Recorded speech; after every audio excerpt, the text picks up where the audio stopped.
Welcome to the Salmon Runs YouTube. Enjoy the video.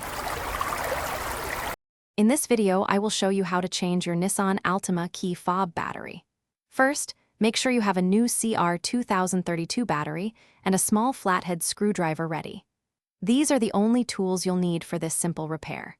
This guide will walk you through each step, ensuring you can replace the battery quickly and efficiently. It's a straightforward process that anyone can do at home, saving you a trip to the dealership. Now, let's open the key fob. Look for a small slot, usually on the side where the emergency key slides out. Carefully insert your small flathead screwdriver into this slot. With a gentle twist, the two halves of the key fob should begin to separate.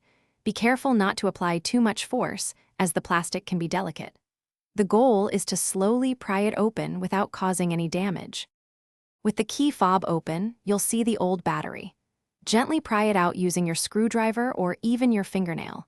Take your new CR2032 battery and insert it, making sure the positive side, which usually has a plus sign, is facing upwards. Double-check that the battery is seated firmly in its spot. This ensures a good connection and proper function for your key fob. Finally, align the two halves of your key fob and gently press them back together until you hear a satisfying click. Give it a good squeeze to ensure it's sealed properly. Now, test all the buttons to confirm everything is working as it should. You should be good to go. Also, for other great deals, and to check out those amazing darn tough socks with a lifetime warranty, be sure to look at the links in the description below. Thanks for watching. Thanks for watching. Consider subscribing if we helped you.